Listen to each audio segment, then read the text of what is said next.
Audio. Yeah, we just still waiting on the board. Yeah, the board's Okay. still All muted. right, yeah, well, it's unmuted.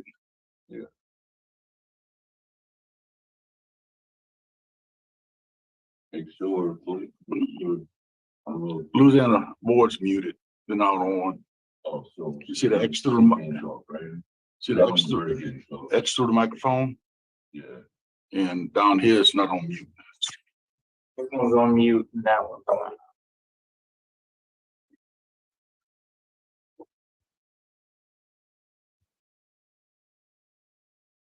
When we unmuted.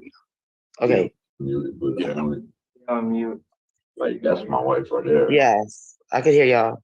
Okay, well, mute your mic because you're not. They said only unmuted if you asked to speak, Okay, but you can still watch. Whatever. I did ask to speak. I know, but when they speak to you, then you could ask this. I don't want you to get in trouble, you know.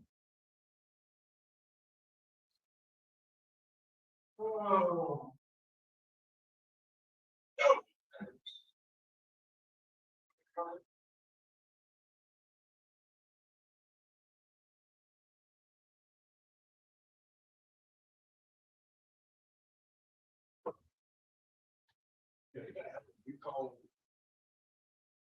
Should have had something when the judge said. You call.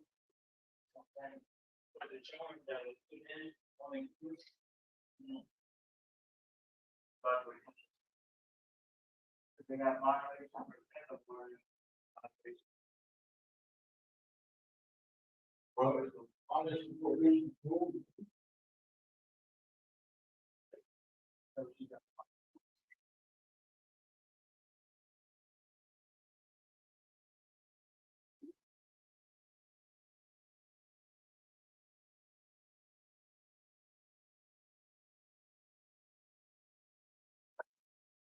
I love you. I love you.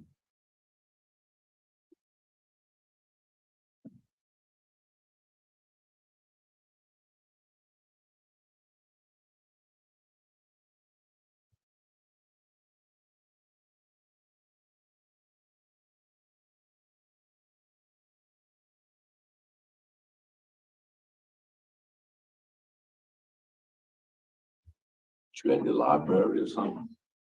You at the library?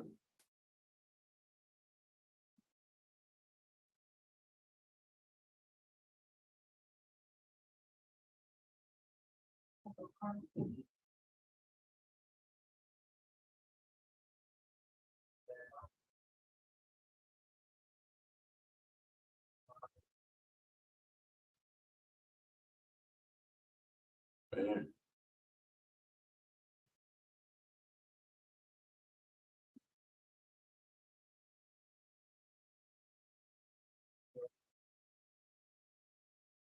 On.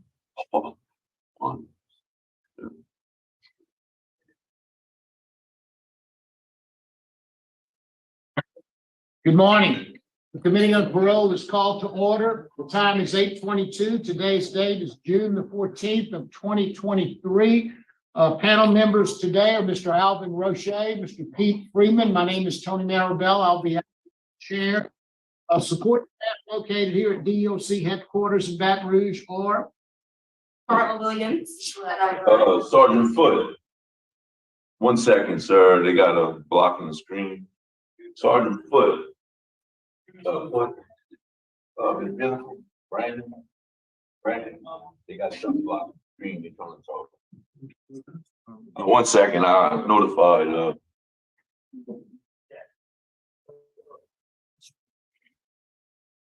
Stop.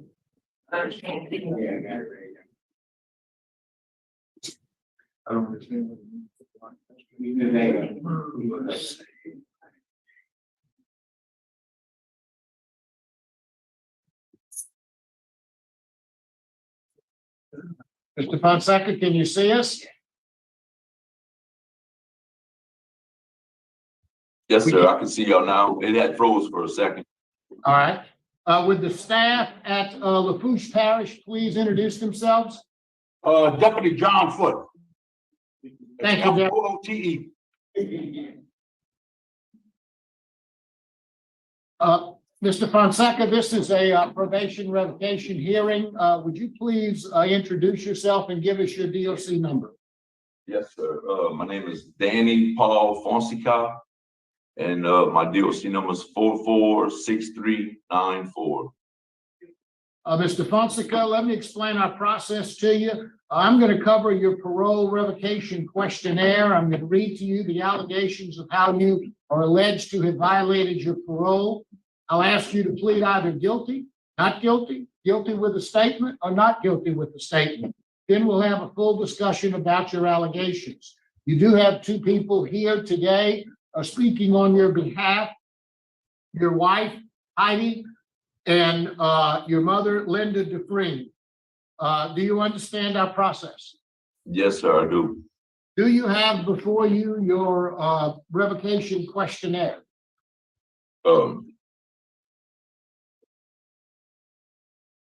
I have. No, that's not it. That's the allegations against you. There's a questionnaire. Well, maybe that is it. I don't know. Mine doesn't have a seal on top of it. Is that where you signed it and answered a few questions? No, sir. That one,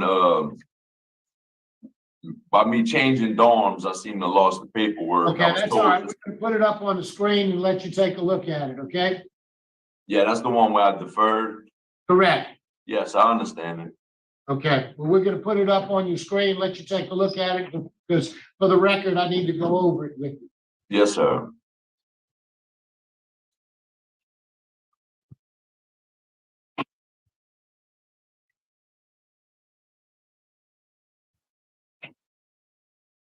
Okay, there it is. Can you see it? Yes, sir.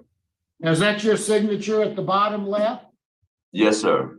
dated May 4th of 2023? Correct.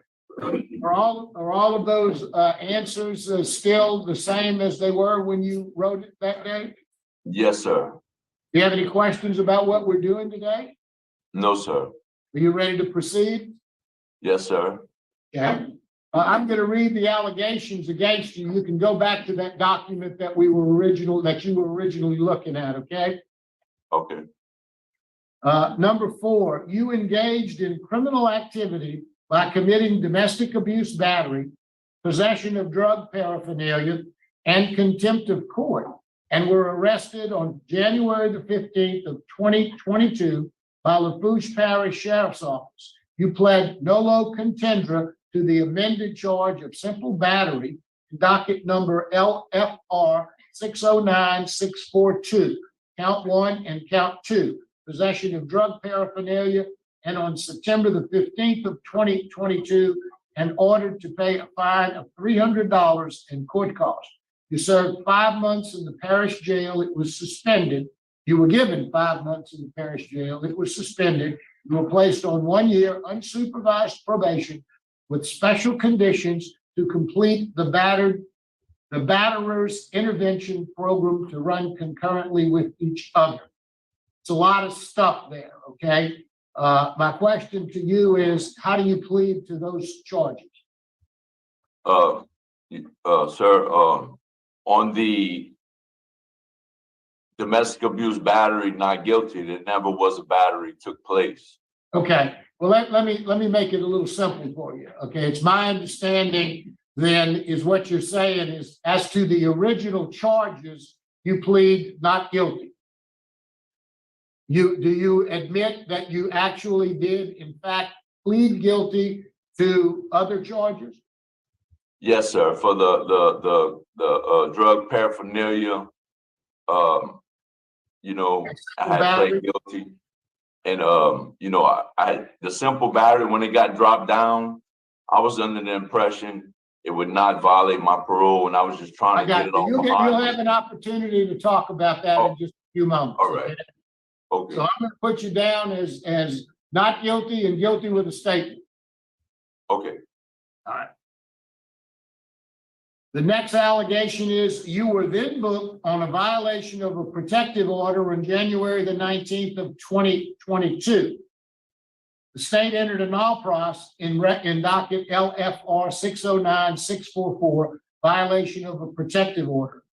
How do you plead to that allegation?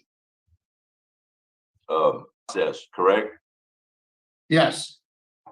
So it was The non-process. the issue is, did you violate a protective order? I went home to get clothes, so I would say Guilty with a statement? yes, sir. All right.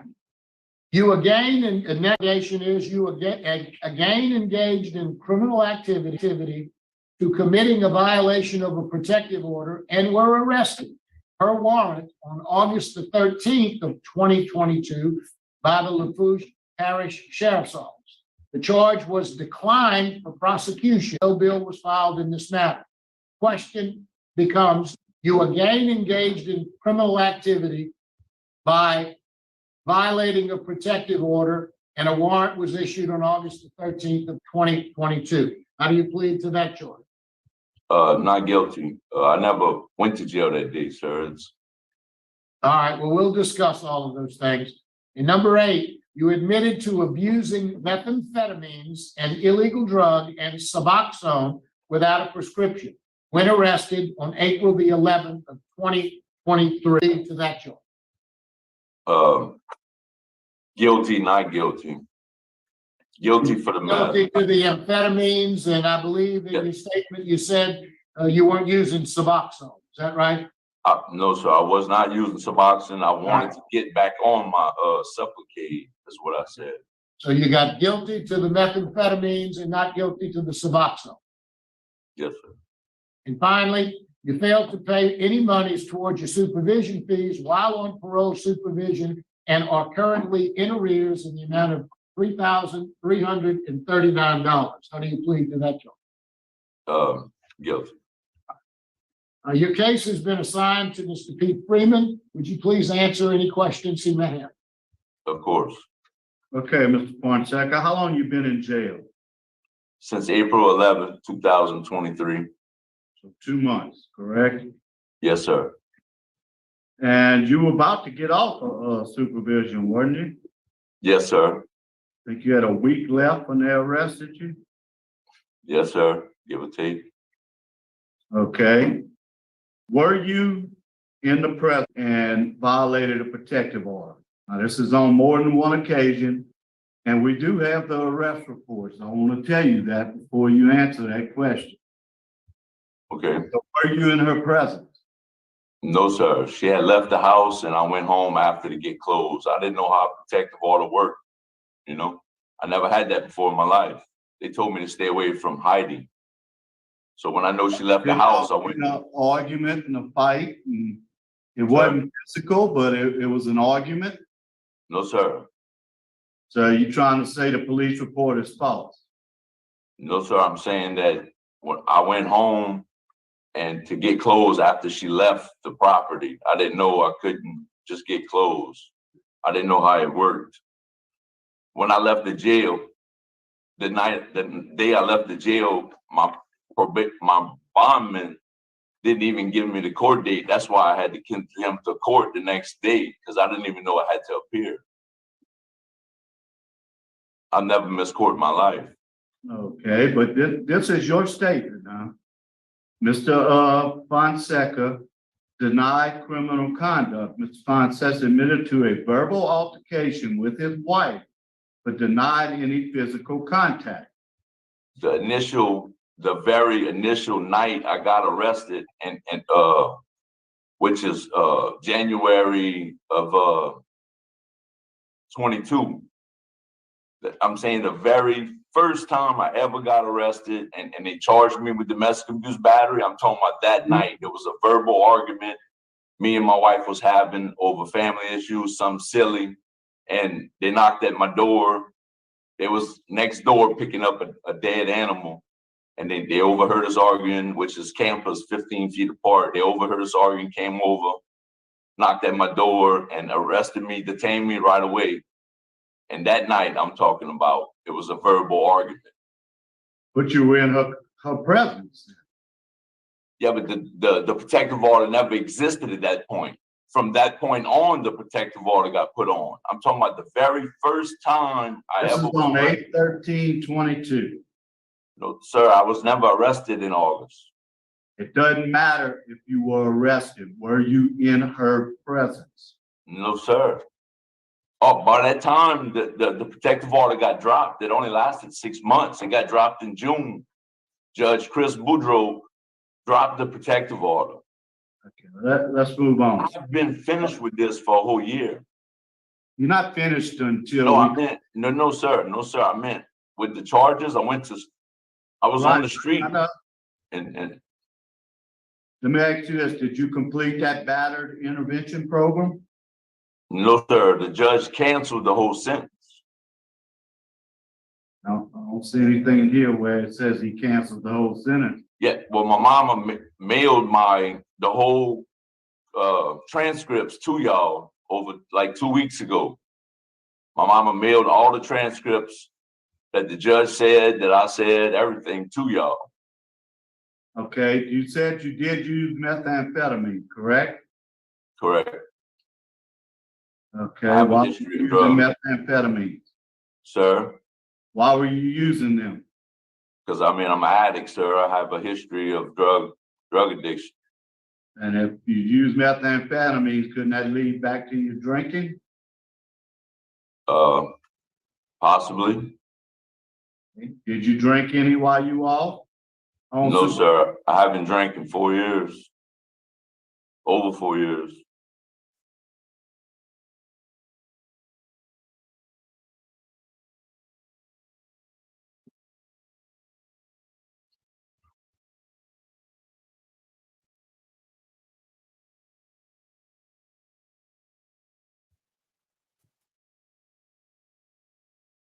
Okay.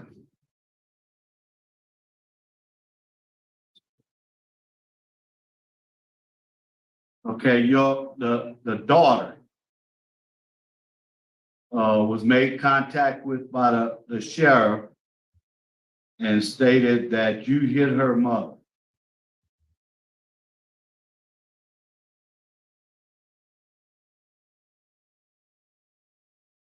It's the first I heard of that. I don't know. My daughter was 16. My daughter was 16 at the time, and Okay, well, there's a text message that she sent saying that you had just hit her mother. I think supposedly she sent it to her friend saying, I think my dad just hit my mom. She was behind closed doors. She just heard an argument, a verbal argument. You know, she was in her room of the camper that we lived in. It also stated that your wife was scared to press charges on you because she was scared y'all would lose that camper because it was a FEMA trailer.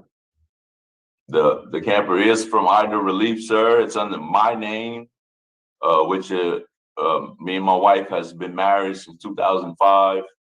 She's present on the screen today. I mean, you're welcome to have a private meeting with her and ask anything. I mean, I don't. No, I'm talking to you. Okay, let's see. Also, according to the ref report, you were angry because Heidi had let your daughter Madison go to a friend's house in Homer that you did not approve of. Is that correct? Yes, sir. Okay. Sergeant Frazier observed bruises on the left side of Miss Fonsteca's cheek near her eye. How did those bruises get there? They're not bruises, sir. It's a skin condition. My wife uses Retin-A. Retin-A is prescribed by the doctor only, and you can only use it a few hours at a time. It burns. My wife, has a skin condition, sir. Okay. It's not bruises. Says y'all were arguing because she was cooking some beignets for a neighbor. And that she did grab and you did throw a beignet at her, hitting her. Is that true? No, sir. We was cooking beignets at the time, and I dumped the pan of beignets, but I never once threw a biscuit at her.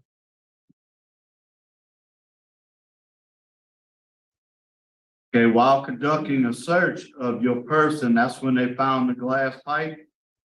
Yes, sir. The bottom part of it was broken. And you admit you were using methamphetamine? Correct? Correct. Okay, I have no further questions. Now we'll hear from Miss Heidi Fonsteca. Yes, sir. Yes, ma'am. If you will introduce yourself and tell us what it is you'd like us to know.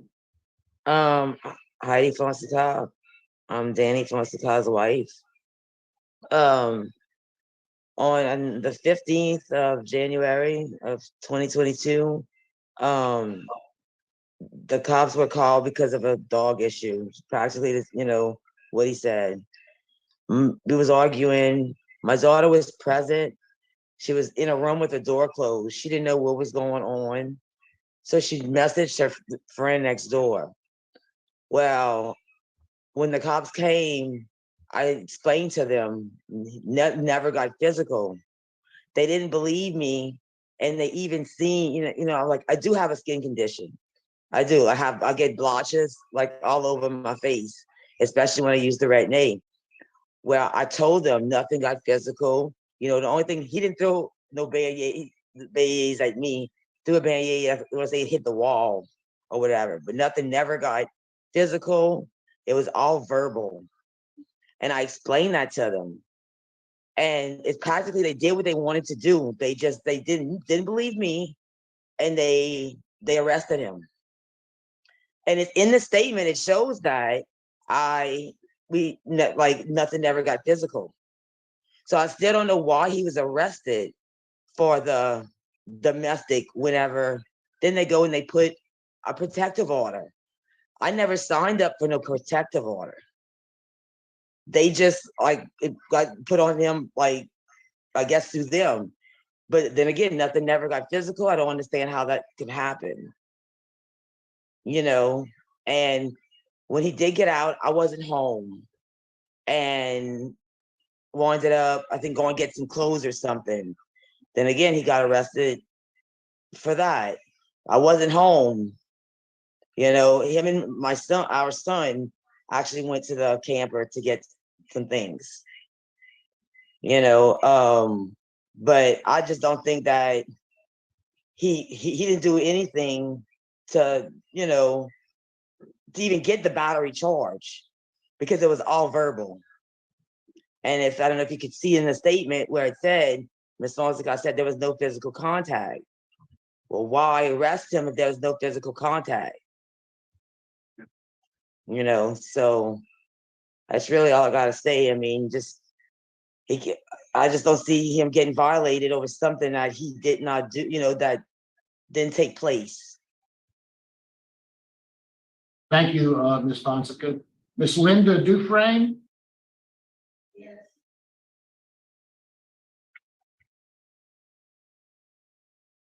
Ms. Dufresne, would you please introduce yourself and tell us what you'd like us to know about your son?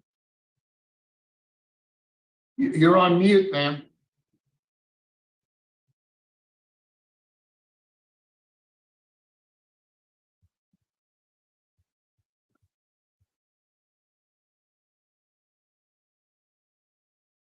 Still can't hear you. Can you hear me now? Ma'am, we can. Yes, thank you. Okay. I'm Linda Dufresne. I'm Danny's mother, and Heidi's mother-in-law.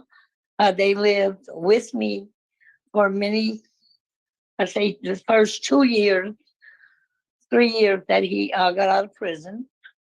I've never seen neither one get into a physical or altercation. From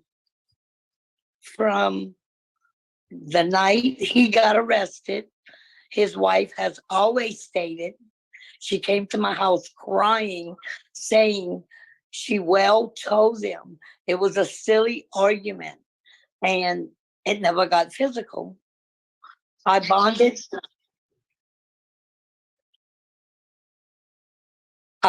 him out, and no one told us he had to be in court the next day, or what was the condition, or that he was even on a protective order.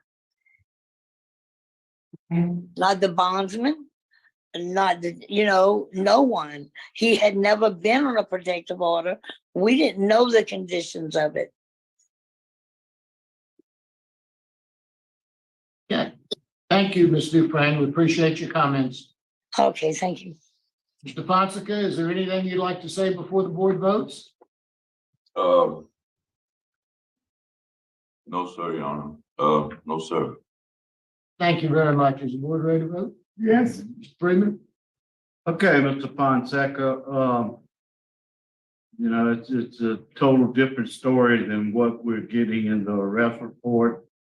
You did plead to simple battery, nolo contendere, which is same as a guilty plea.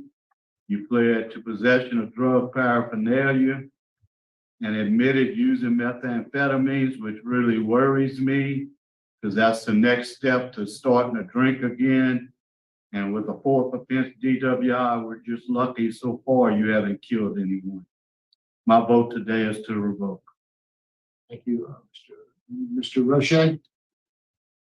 Mr. Fonseca, you pled guilty to a simple battery, which is a violent misdemeanor, which is a revocable offense.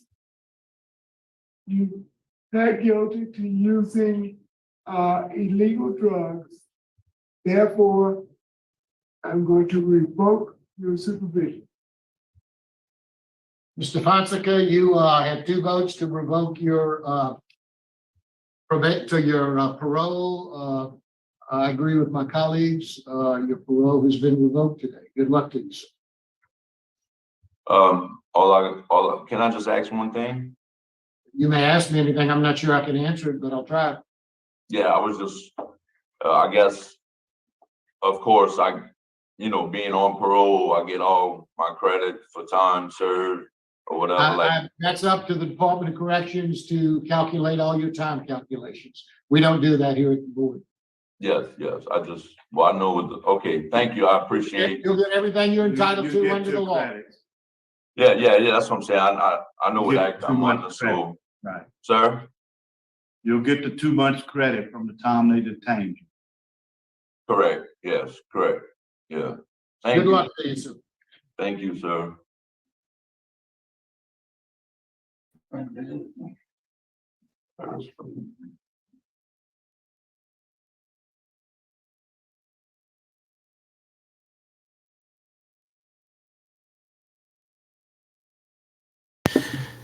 Do you believe that he didn't hit her? It's interesting. We've seen a lot of these parole revocation hearings for DA, and there have been several where they claim to have these skin conditions.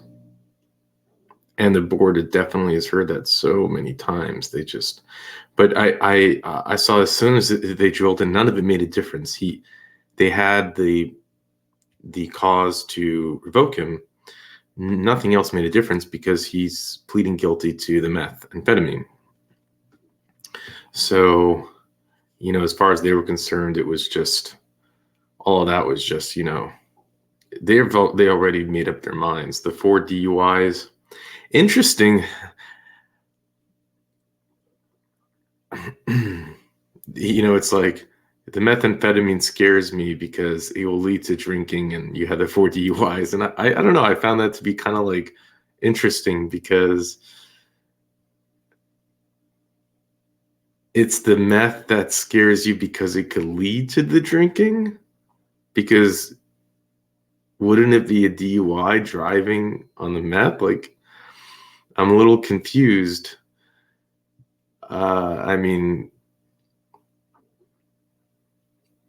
It's, if you're going to drive, you're going to drive, right? And driving while tweaking doesn't sound like a great idea either. And then I also wonder, he said it I haven't had a drink in 4 years, as if, again, that the drinking would have been worse than admitting to the meth. And maybe that's because of a technicality on his condition. I don't know. I can't see a world where they say no drinking, but, meth is not as bad. Out of like parole violation thing. But And then the next step is it possible to really do meth and not drink? I mean, when you're coming down from that, you need some type of downer, like, or you're not going to just be drinking beer while like, I don't know. I'm telling me, I don't know. I don't have experience in this field, but I know a lot of you know a little bit more about that.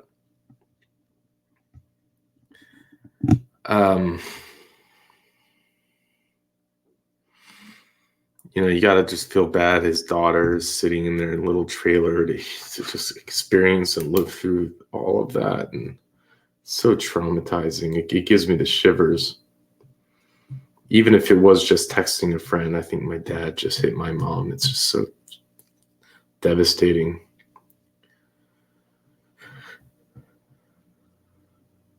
And, you know, he's kind of like expecting to get revoked. He's like, all right, can I ask a question? Will the time add up? And I don't know what his initial offense was, and I don't know how much time he now has to serve, but he had 1 week left. Let's think about that. You have 1 week left where you could have gotten off of parole supervision when you then messed up. It's 1 week.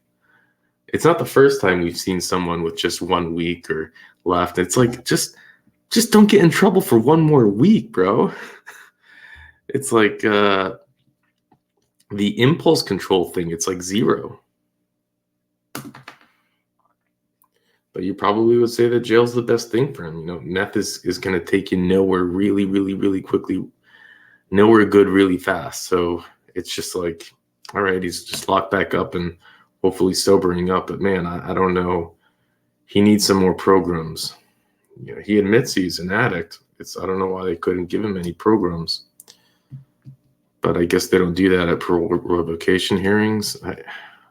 It's funny, we've seen so many of them. I'm trying to think. No, they have ordered programs at revocation hearings. I don't know why they didn't want to do that in this case.